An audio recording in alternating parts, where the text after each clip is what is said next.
Okay, let's unpack this. You know that feeling, right? Like that endless scroll, trying to find something to watch, or maybe just picking out a new gadget. Mm-hmm. Happens all the time. These aren't just isolated decisions, are they? It feels like Yeah. they're like little votes, maybe. Whispers echoing into this massive, kind of intricate system that shapes everything around us. It's a great way to put it. A huge system. So today we're doing a deep dive into that system, the powerful, often hidden relationship between producers and consumers. It's so much more than simple supply and demand. Oh, absolutely. It's a dynamic feedback loop, constantly evolving, and it's driven by power, persuasion, and yeah, even psychology. What's truly fascinating here is how those everyday choices, the ones you make without even thinking sometimes, become part of something much larger. Exactly. And our mission for this deep dive is really to unravel how this push and pull influences not just the markets, but our culture, our attention spans, and even like how we express ourselves online and offline. Yeah, we want to help you understand the why behind what you see, what you choose, and maybe most importantly, what you can do about it. Get ready to rethink how you consume. It's quite the rabbit hole. Okay, so at the heart of this whole dynamic is what we're calling the core producer-consumer feedback loop. It's basically a 5-step cycle that just keeps repeating, influencing everything from the shows you binge to the apps you download. Mm-hmm. Foundational. Step 1, the producer initiates. Simple enough. They craft a product, create some content, offer a service, and then they invite your attention. Think of a new song dropping or, a fresh video hitting your feed. Then comes step 2. Yeah. The consumer evaluates. And this is where the modern world's complexity really hits you. We're living in what people call the age of overchoice. Right. So many options. Exactly. Imagine having countless options for literally every single decision. Your time, your energy, and especially your attention. Huh. They're incredibly finite resources. So when you scroll past something or you just say no to an invitation to engage, it's often not really about the quality of the product itself. It might be great, but it's a direct result of pure attention scarcity. There's simply too much out there fighting for too little of your focus. And that naturally leads to step 3. Mm-hmm. The producer adapts. Faced with that brutal scarcity of attention, producers realize they have to get better at persuasion. It's not enough to just be good anymore. Right. This isn't just about making a truly great product. It's about maybe more accessible framing or increasingly using emotional triggers to cut through all that noise. It's about finding new ways to stand out in a really crowded digital landscape. Which naturally brings us to step 4. The consumer reacts again. Yeah. Now this engagement, it can stem from 2 very different places. Sometimes it's genuine resonance, the content truly speaks to you, meets a real need, or sparks actual inspiration. The good stuff. The good stuff. But increasingly, it's what you might call an engineered stimulus. Think of that notification ping designed to give you a little dopamine hit, or the endless scroll feature on your phone. Oh, yeah. Infinite scroll. These are often driven by just ease or novelty or those psychological hooks we mentioned. They're designed to grab and hold your attention without necessarily offering deep, lasting value. And finally, step 5. The cycle intensifies. Here's where it gets really interesting, I think. When producers discover strategies that work, whether it's through authentic connection or that engineered stimulus, those successful strategies get replicated fast. They become the new standard, basically. Exactly. This certainly leads to optimization, yes, Yeah. but almost inevitably it also leads to homogenization.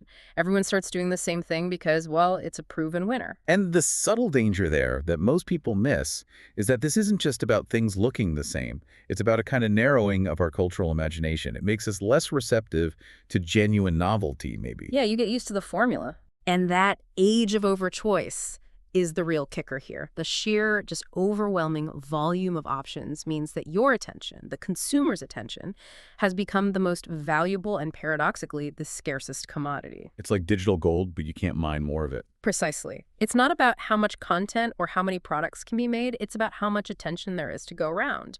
And that pool is fixed.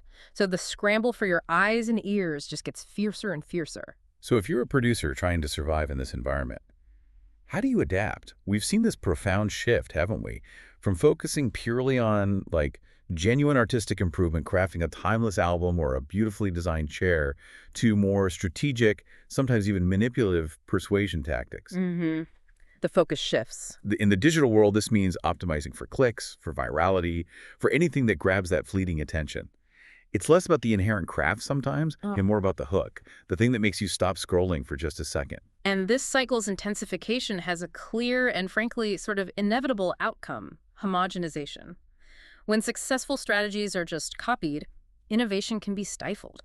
Why try something truly new and potentially risky if you can just replicate a formula that already works and pretty much guarantees engagement? It feels safer. It does. But it creates a landscape where sameness can often triumph over genuine ingenuity, leading to this kind of cultural diet of the familiar rather than the truly groundbreaking. So we've laid out this core feedback loop. Pretty straightforward in theory. But what happens when this loop enters a hyper-competitive, algorithm-driven ecosystem like, the internet today? Well, that's when the rules change entirely. It's really no longer a level playing field, not even close. How so? Well, established producers, the ones who've been in the game for a while, they possess immense leverage. Think about it. They have the money for huge teams, the insider knowledge of how platforms actually operate, and, crucially, they have built-in brand loyalty from years of just being there. Right, name recognition alone is huge. Exactly. Contrast that with niche producers or newcomers. They truly struggle unless they somehow tap into a fleeting viral trend or build a really slow following through genuine authenticity, which is incredibly rare and difficult these days. Or, let's be honest, they simply pay to play through ads and sponsorships. It's a game of disproportionate resources. And this is where the algorithm becomes the true gatekeeper. Yeah. Right? The gatekeeper of digital visibility. Absolutely. Algorithms, by their very nature, are designed to maximize engagement to keep you on the platform for as long as humanly possible. Because that's how the platform makes money. Precisely. And this often favors those who can game the system. Think about it. Clickbait headlines designed to shock or provoke curiosity, videos optimized for maximum watch time, content tailored specifically to trending topics, even if those topics are, superficial or controversial. Anything to keep your eyes glued. Exactly. It's all about keeping your eyes glued, sometimes regardless of any deeper value or truth. And what we inevitably see then is this powerful, self-reinforcing hierarchy emerge. Yeah, it's a clear chain reaction. Influence leads to visibility, which generates engagement, and that in turn brings monetization, which then feeds right back into more influence. It's a cycle. A feedback loop within the feedback loop. Kind of. And those at the top of this hierarchy don't just survive the game. They subtly alter consumer expectations themselves, often through really sophisticated psychological design. It's a subtle but powerful effect. And these psychological design tactics, wow. They are everywhere once you start looking for them. They're really what keep us hooked. Like what? Give us some examples. Okay, well, think about dopamine triggers. That little hit you get when you see a like, a comment, a notification, it's addictive.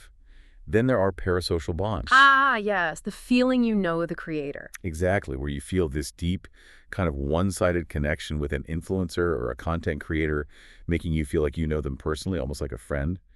This is incredibly powerful for building loyalty and influencing your choices. It really bypasses critical thinking sometimes. It can. And of course, fear of missing out, FOMO, which compels you to check your phone constantly or engage with trending content just so you don't feel left out of the conversation. That's a big one. Huge. And finally, cliffhangers. They're embedded into everything now, from TV shows to like multi-part TikToks or Instagram stories, making sure you just have to come back for the next part. They are incredibly effective and, increasingly ubiquitous. You see them everywhere. This brings us to a really profound shift in the consumer experience. You're not just choosing products or content anymore. You're often, consciously or unconsciously, choosing how to feel. Choosing a mood, almost. Exactly. And there are distinct reasons why certain types of content or products tend to win out in this emotional economy. There's the allure of familiarity, for instance, that gives you those safe, predictable dopamine hits from comfort shows or influencers you already know and trust. It feels good. It feels easy. No risk involved. Right. Then there's the appeal of simplicity. Think about TikTok's super low barrier to entry compared to, say, a long-form YouTube documentary, or, heaven forbid, picking up a physical book. It requires less cognitive load. Instant gratification. Pretty much. And then there's interactivity, or at least the illusion of control you get from things like choice-based content, or just the ability to comment and feel like you're part of a discussion, even if it's fleeting. This really explains what we could call entertainment inertia, doesn't it? It explains why that shallow engagement often feels so frictionless. It takes almost no effort to just keep scrolling, to watch another short, digestible video. Whereas discovering new, genuinely thought-provoking content, that feels like work. Totally. It feels like effort, Yeah. and it carries this risk of disappointment. What if I don't like it? What if it's boring? So often nostalgia and comfort media, the things you know you'll enjoy without having to think too hard, win out over novelty, even if that novelty might offer something deeper or more enriching in the long run. Have you ever found yourself just rewatching a show you've seen a dozen times, even though you have hundreds of new options available? Guilty as charged. That's entertainment inertia right there. And the consequences for producers, then, are pretty significant. There's just less push to truly innovate if recycled formulas, like familiar tropes or formats, consistently work and drive the engagement metrics platforms care about. Why bother with the risk? Exactly. This leads to a greater emphasis on marketing psychology, how to package and sell the thing, rather than maybe genuine artistry or craftsmanship. The wrapping becomes more important than the gift sometimes. Yeah. Ultimately, it creates this strong temptation for creators to cater directly to the algorithms. Right. Rather than pursuing meaningful original work that might not fit the mold, the art becomes secondary to the algorithm's demands. And this has these cascading cultural consequences. We see stagnation, where audiences are constantly fed the same recycled tropes, formats, aesthetics. It just feels samey after a while. It does. And it leads to exhaustion, because even truly high-quality media struggles to find its audience. It can get lost in the overwhelming flood of mediocre, algorithm-friendly content. You also see growing mistrust. Consumers are becoming increasingly wary of being sold something or feeling manipulated by engineered content. You start to question the motives behind everything. Yes, and for creators themselves, there's this deep sense of alienation, this constant pressure to perform for the algorithm, rather than simply creating for the joy of it or for genuine connection. It's a cycle that slowly erodes trust and authentic expression on both sides. So the big question then is, does power just reinforce itself in the system? Seems like it. In many ways, yes, it absolutely does. Distribution platforms, YouTube, Spotify, Netflix, you name it, they're designed to prioritize engagement above all else, often over novelty or originality, because engagement keeps users there longer. And feeds the ad machine. Right. Big players have the money to afford SEO experts, massive ad buys, the ability to jump on and exploit trending topics instantly. And consumers themselves kind of learn what to expect, often becoming wary of or actively avoiding the unfamiliar because it feels risky or requires effort. But are there any cracks in this? Is it totally sealed? That's the crucial part. No, it's not totally sealed. It's important to acknowledge the cracks in this seemingly impenetrable system. Microcultures, built through genuine word of mouth and real creator-consumer intimacy, can absolutely subvert this dominant narrative. Think of niche communities on Discord or Patreon supporters. True. Smaller, deeper connections. Exactly. Authenticity, when it's truly perceived as real, remains incredibly powerful. People still crave it. And critically, there's a segment of consumers out there who genuinely want something deeper, more meaningful, more challenging. The problem for them is often just knowing where to find it amidst all the noise. Okay, so to really grasp this producer-consumer dynamic, especially in the digital age, we need to zoom out and understand the big economic framework it all sits within. Capitalism. Right, the operating system, so to speak. At its core, capitalism is an economic system where private individuals or corporations own the means of production factories, tools, platforms. Goods and services are created mainly for profit. And prices, production, distribution. They're largely determined by market competition. And the promise, the theory, is that success is incentivized through capital accumulation, driving efficiency, and sparking innovation. Competition is meant to make things better and cheaper. In theory, yeah. Capitalism promises abundant choice, innovation, meeting consumer demand efficiently. But here's the kicker. Especially in today's digital, attention-driven world, the reality often diverges quite sharply from the theory. How so? Well, while promising endless choice, capitalism often gives us more of a mirage, an overwhelming quantity of often very similar options, all desperately vying for the same finite resource, your attention. Right, 50 brands of basically the same cereal. Exactly. And innovation. It becomes heavily shaped by profit potential rather than, say, inherent human or cultural value. If it won't make money, it struggles to get funded or seen. And power tends to consolidate, not disperse. So let's connect the dots. How does capitalism specifically profoundly influence that producer-consumer feedback loop we talked about earlier? Okay, first big one. Value is quantified. Capitalism has this tendency to try and monetize absolutely everything. Your attention, for instance, becomes ad revenue or click-through rates. Data points on a spreadsheet. Totally. Creativity gets measured by views, sales, engagement metrics. Even relationships are quantified now by followers, likes, subscriber counts. Under this system, value becomes fundamentally numerical. And if something can't easily scale or monetize, it's often deemed less valuable by the system, even if it's incredibly profound or culturally rich. Precisely. So art becomes content. Viewers become data points. Creators become brands. It's a subtle but powerful reframing. Okay, what's the second influence? Second, producers become marketers. In digital capitalism, you're not just making something, you're constantly, relentlessly selling it. Success hinges not just on the quality of what you create, but maybe even more on its visibility and packaging. The hustle culture. Exactly. We see creators spending as much, if not more, time on marketing, SEO, social media promotion than on the actual act of creation itself. They feel pressured to optimize for virality, for algorithmic favor, often at the expense of depth, nuance, or experimentation. It's a relentless demand for attention capture. Which leads to the third point, I imagine, how the consumer is viewed. Right. Third, consumers are reframed as customers. You're not just a participant in culture or an audience member, you're a target. You're seen primarily through the lens of metrics like conversion rates, retention statistics, lifetime value, engagement scores. You're a potential revenue stream. Basically, yes. You are subtly nudged, constantly, to spend your time, your money, or your attention in ways that feed the system. So that gentle invitation from a producer to enjoy their work, it becomes subtly transactional underneath.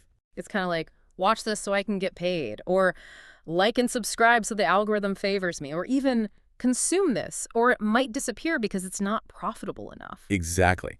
Even your most passive act of consumption becomes an economic act within this framework. And the algorithm plays a key role here too, doesn't it? Absolutely. That's the fourth point. The algorithm acts as a capitalist gatekeeper. Platforms like YouTube, TikTok, Spotify, Instagram, they are fundamentally capitalist intermediaries. Their business model depends on keeping you engaged. So they reward content that does that best. Right. They are designed to reward content that maximizes engagement, which often means triggering impulsive behavior, strong emotions, or fulfilling existing biases in users. Creators who align well with the platform's core revenue model get boosted, they get more visibility. And conversely, niche or slower content that requires thought or doesn't generate immediate measurable reactions, often gets suppressed unless it somehow generates a sufficient economic return for the platform itself. Which unfortunately reinforces that cycle of sameness we talked about, because what earns money is often what is already proven to earn money. Risk is discouraged by the system itself. So capitalism doesn't just shape what's made, it shapes what feels worth making, and what you, the consumer, are most likely to even encounter in the first place. It pushes everything towards a quantifiable, monetizable outcome. It really frames the entire interaction. Now, when we talk about these big systems like capitalism, it's maybe useful to briefly touch on the historical context of other major economic ideologies, namely socialism and communism. Not for a detailed history lesson, but just to see how their core ideas have subtly shaped the creative landscape we navigate today, often in reaction to each other. Right, it provides contrast. What's fascinating is how each system, at least in its theoretical ideal, influences the very purpose of creation and the role of the creator. Under capitalism, as we've discussed, the driving force is largely profit and market demand. Right. Opportunity, but pressure. Exactly. For creators, this means immense opportunity for global reach, potential financial success. But it also comes with that constant hustle, the pressure to monetize every idea, and the need to play the algorithm game. Your art becomes a product, your audience becomes customers. Okay, how does socialism compare, in theory? Well, socialism, with its emphasis on collective ownership or strong social welfare systems, theoretically aims to free creators, to some extent, from direct market demands. Think of government grants for the arts, public broadcasting systems, artist cooperatives. So potentially more freedom. Potentially. This could mean more artistic freedom and less pressure to create just for clicks or sales. But the risk, sometimes realized in practice, is bureaucratic control, or maybe cultural stagnation if funding is allocated based on connections or ideology, or if the state tries to dictate acceptable forms of expression. And then there's communism. Communism, in its purest ideal form, aims for a classless society where all means of production, including cultural production, are owned collectively by the community. Art should serve the people. But in practice? In practice, historically, this almost always led to rigid state control over creative expression. Art wasn't really for profit or even primarily for personal expression. It typically became a tool of the state for propaganda or reinforcing ideology. So not much freedom there. Generally, no. This often crushed creative freedom, innovation suffered under heavy censorship, and culture frequently became sterile or purely propagandistic. It was about controlling narratives, not fostering independent thought or diverse voices. So the battle, or the contrast between these ideologies, wasn't just about economics or geopolitics. It profoundly shaped how we even define art, work, value, and success in the creative sphere. Absolutely. Capitalism largely commodified creation, turning it into a product to be bought and sold in the marketplace. Socialism attempted to shield it from pure market forces, sometimes successfully, sometimes creating new dependencies. And communism, in its historical attempts to nationalize it for the collective good, often ended up sterilizing it or bending it entirely to state purposes. It shows that no system is perfect when it comes to culture and creativity. Definitely not. And this really leads us to a profound question that shapes our cultural future today, especially in our largely capitalist digital world. Do we want our culture shaped primarily by profit, by policy, or by purpose? Profit, policy, or purpose? Can we even build some kind of hybrid model, one that maybe protects creators from the worst pressures of burnout and commodification, while still allowing genuine innovation and authentic connection to thrive? It's a really big question worth mulling over, especially when you consider what kinds of creative work you choose to support with your time and attention. Okay, let's zoom out even further now and consider how these systems manifest at a macro level, specifically looking at the U.S. economy as a case study and how that broader structure impacts our core producer-consumer relationship that we started with. Right, bringing the big picture down to the ground level. The U.S. operates as a predominantly capitalist system, but it's not pure laissez-faire. It has selective social safety nets and significant government intervention in certain areas. It's often described as a free market economy. But in practice, we see this really fascinating, sometimes contradictory mix, don't we? Absolutely. For instance, essentials like healthcare, higher education, and housing are heavily privatized. This pushes individuals into intense market competition just to meet basic needs. Finding affordable healthcare or housing is a major struggle for many. Which creates huge stress and inequality. Definitely. Yet at the same time, we also have heavily subsidized sectors like agriculture, oil and gas, and the defense industry. And there's significant government involvement in things like K-12 public schools, Social Security, Medicare, Medicaid, and emergency programs. So it's definitely a mixed bag. This collision of ideals, the rhetoric of individualism and innovation with these economic realities creates some significant contradictions for the average consumer, for you. Take the idea of consumer choice, which capitalism champions. In theory, more choice is always good. But when healthcare is privatized and tied to employment or expensive plans, choice often means choosing between crippling medical debt or inadequate care or no care at all. That's not really freedom. Or when higher education costs skyrocket, the choice is often between taking on a lifetime of student debt or facing severely limited career opportunities. For many, these aren't genuine freedoms. They're a series of constrained options within a system that seems designed to concentrate wealth and offload risk onto individuals. This really leads to some clear systemic patterns you can observe. Yeah, I think there are a few key ones. First, there's a strong tendency in the U.S. system to privatize profit and socialize risk. Think about it. Large corporations or banks might receive massive government bailouts or lucrative subsidies and tax breaks when things go wrong. Too big to fail. Exactly. Yet individuals facing job loss, medical emergencies, or predatory lending are often blamed for their situation, told to pull themselves up by their bootstraps, even when systemic factors are clearly at play. Okay, what else? Second, inequality seems almost built into the structure. Wealth and opportunity tend to concentrate significantly at the top, making it increasingly harder for new, diverse creators or small businesses to break through without significant starting capital or connections. The playing field isn't level. And Third, there's a powerful bias towards prioritizing short-term gain over long-term health. We see this in corporate strategies focused relentlessly on quarterly profits, often at the expense of worker well-being or environmental sustainability. We also see it in government policies that defer maintenance on critical infrastructure or fail to address long-term challenges like climate change or educational disparities, creating a more fragile foundation for future generations. These economic issues seem to reveal deeper, maybe even philosophical misalignments in the system. I think so. There's the pervasive myth of the self-made individual, for instance. While the American dream narrative celebrates rugged individualism and assumes anyone can succeed through sheer effort. The reality is more complex. Much more complex. Actual success is highly correlated with factors like race, class, the zip code you were born in, and inherited wealth or connections. Individual effort certainly matters, but pretending structural barriers don't exist or don't matter more for some is misleading. Yet another one. Another big one is the notion that work equals worth. Tying fundamental human dignity, identity, and even access to essentials like healthcare primarily to your employment status creates immense economic fragility and widespread emotional burnout. It makes people vulnerable to exploitation and terrified of unemployment. So to summarize the U.S. case study here, Yeah. how would you describe it in relation to our producer-consumer focus? Well, I'd say the U.S. economy is undeniably innovative in many areas, but it's also deeply inequitable. It generates enormous wealth, but that wealth is distributed in a way that leaves the system feeling fragile for many. It champions free markets in theory, but often operates in a way that feels more corporatist in practice, with large players having outsized influence. So it thrives on competition. It certainly thrives on competition and efficiency, but it often leaves little structural room for things like repair, rest, critical reflection, or non-monetized value.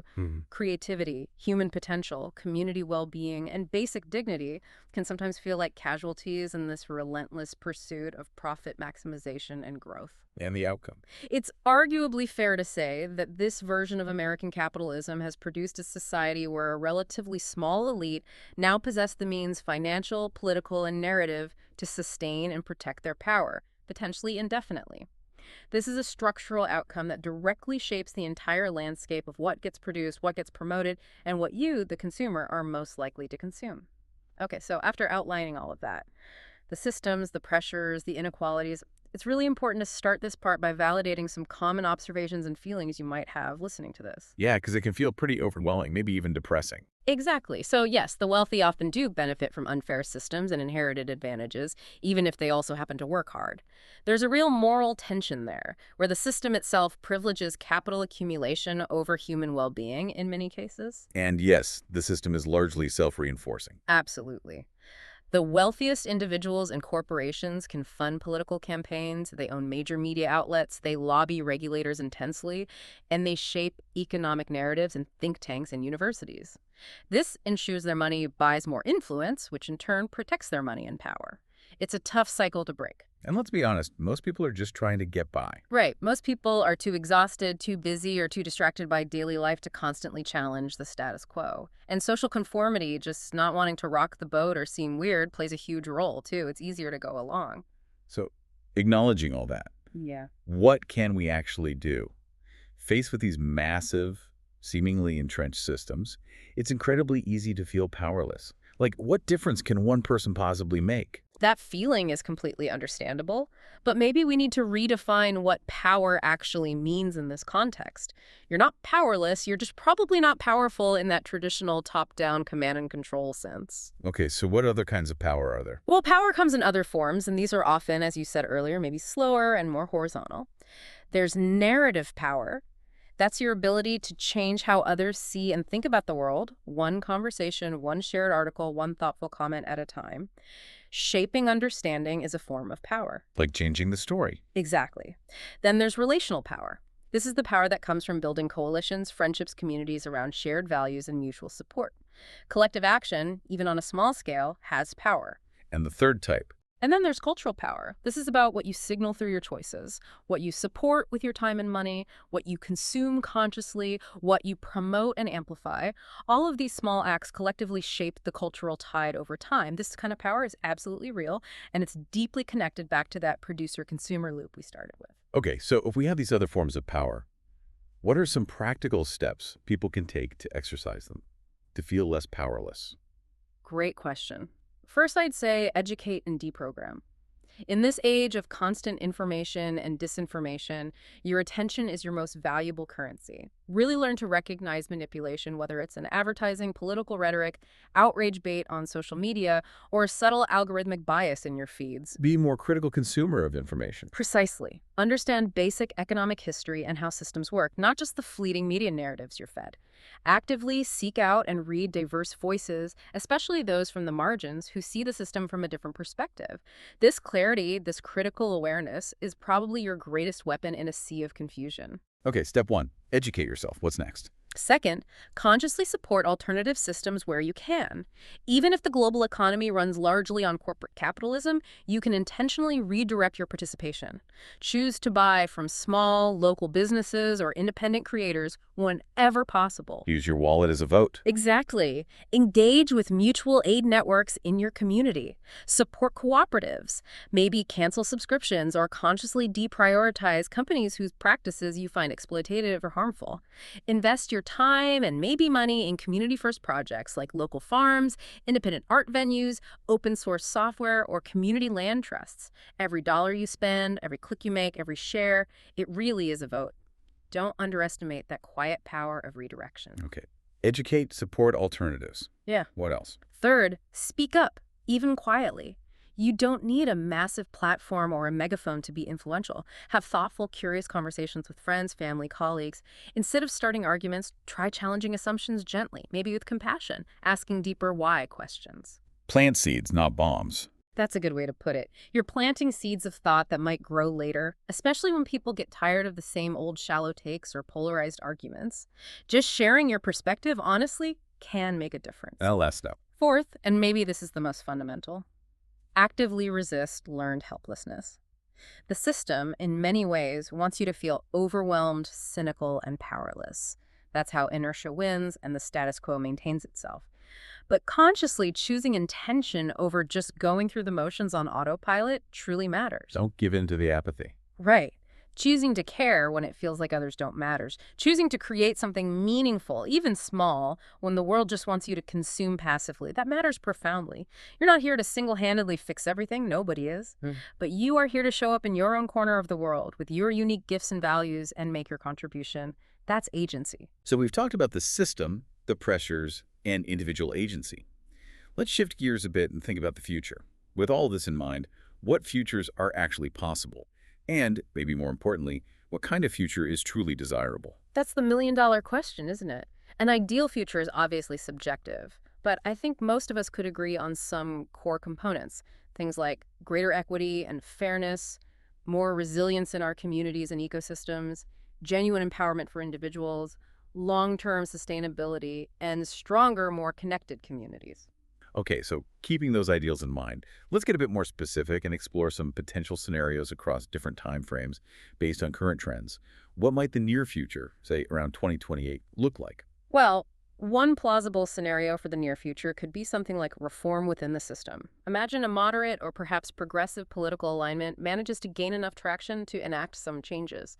Maybe they focus on strengthening economic safety nets, expanding healthcare access slightly, putting some regulations on big tech, and implementing some moderate environmental actions. So, some improvements.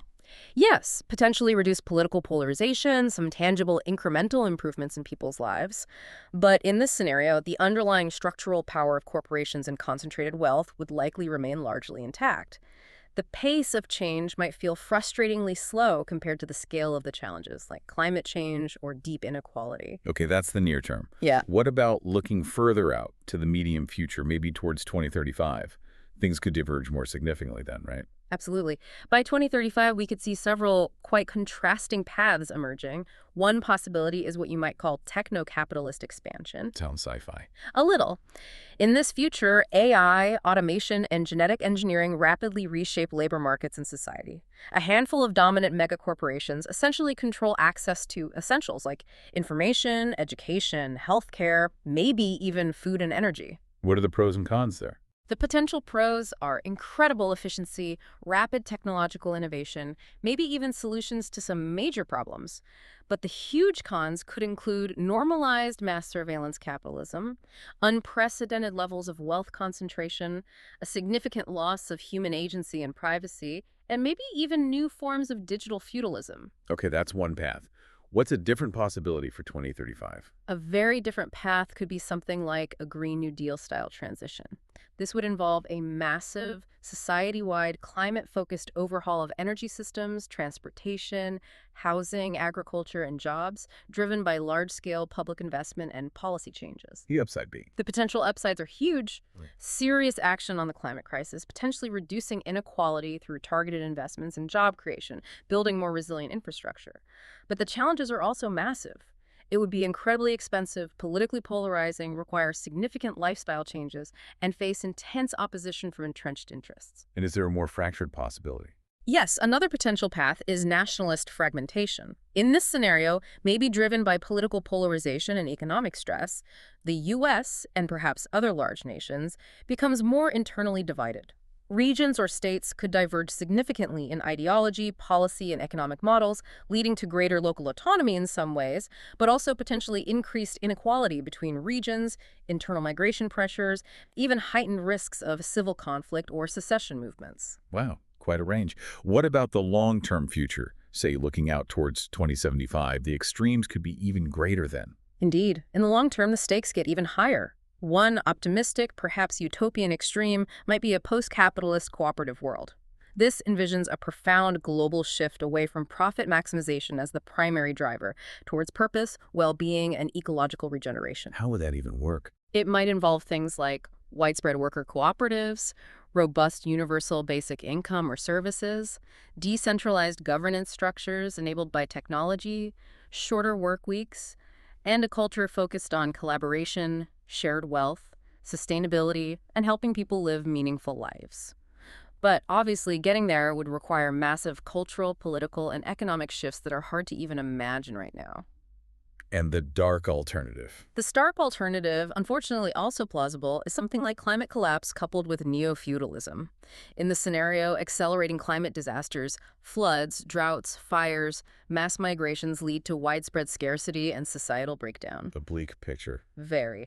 Power could consolidate in the hands of corporations controlling vital resources, wealthy elites retreating into fortified enclaves or private city-states, leaving the majority to face mass suffering, authoritarian rule, and a collapse of democratic systems and social cohesion. Okay, so we have these potential futures ranging from cooperative utopia to dystopian collapse, with various mixed scenarios in between. It's a lot to take in. It is, and the key takeaway isn't to predict which future will happen because nobody knows.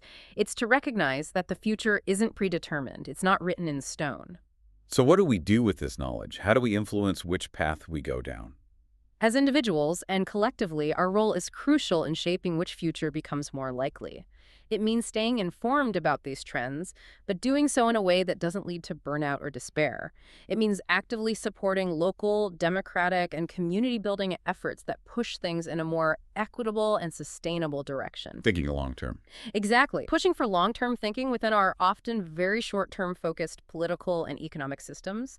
It means resisting cynicism, because while cynicism might feel sophisticated or protective, it's ultimately disempowering and becomes a self-fulfilling prophecy. And critically, it means finding others who care, building community and working together, because isolation feeds inertia and despair.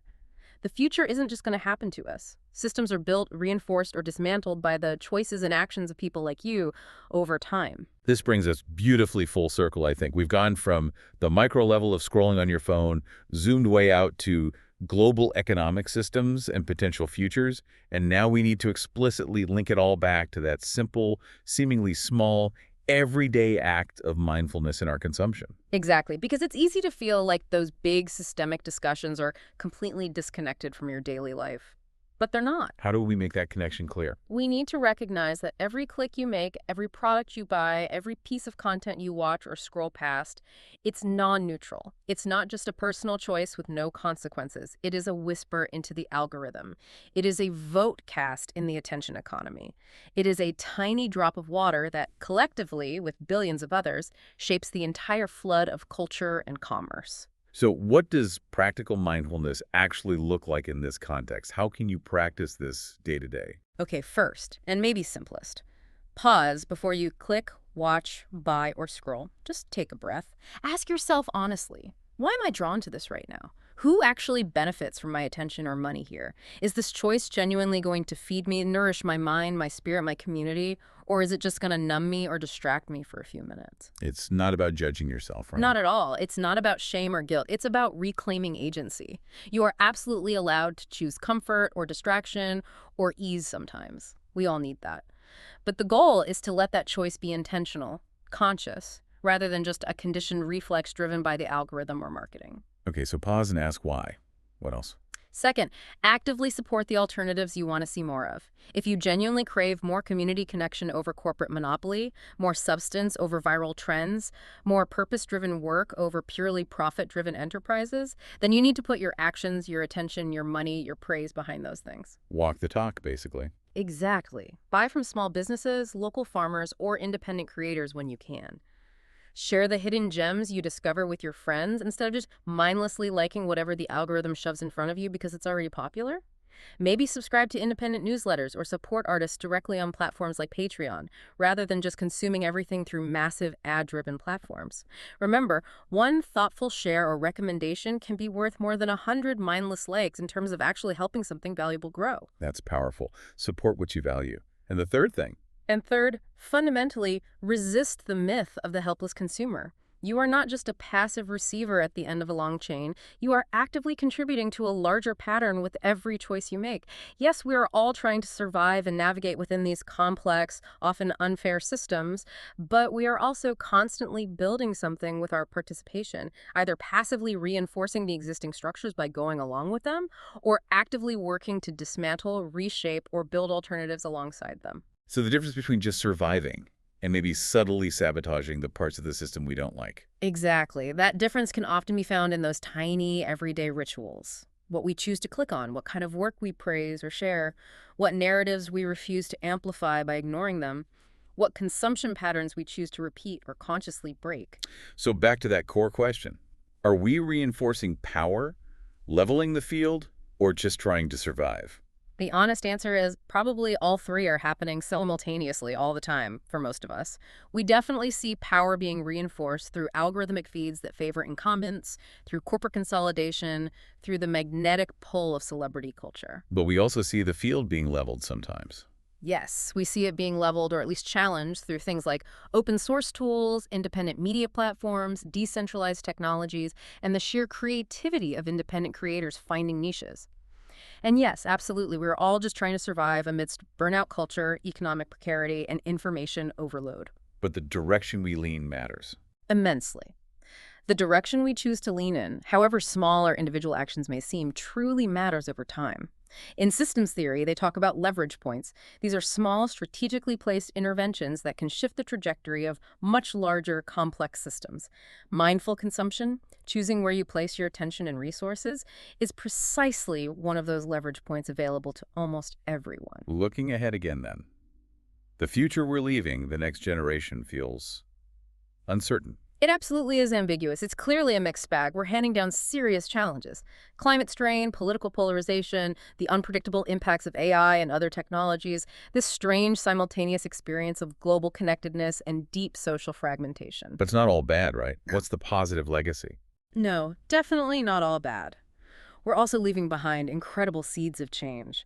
More knowledge and awareness about these systems than ever before. Powerful tools for connection and creation, a legacy of activism and questioning, a record of all the experiments, big and small, that we're trying right now. The future won't just inherit our failures and problems, it will also inherit our questions, our innovations, our art, and our unfinished bridges towards something better. So if we know we probably can't solve everything for them, how can we best set up future generations for success, given what we know now? That's a really crucial question. Maybe the goal isn't to hand them perfect solutions, but to leave them better equipped to find their own solutions. We can try to leave them systems that are more capable of self-correction, things like more open platforms, more resilient local communities, access to diverse narratives and uncensored histories. Empower them to think for themselves. Exactly. We can normalize asking critical questions, not just passively accepting answers. We can focus on teaching how to think critically, how to evaluate information, how to collaborate, rather than just what to think by feeding them rigid ideologies. And Most importantly, we can try to make it just a little bit easier for them to be kind, to be brave, to be curious, and to be creative. We do that by actively building and protecting spaces, both online and offline, where those essential, vulnerable human traits are not only safe, but are genuinely valued and nurtured. At the end of the day, we are not powerless, we're just often overwhelmed. We are not saviors destined to fix everything, we're just stewards trying to do our best with what we have. And we are not just consumers passively receiving what we're given. We are, whether we realize it or not, culture's co-authors. That's a powerful thought to end on. Each day, we cast our vote for the future. And it's not just once every few years at the ballot box, but with every single act of attention, consumption, and creation. So maybe the challenge for all of us is just this. Let today's vote be just one drop more mindful, more intentional than yesterday's.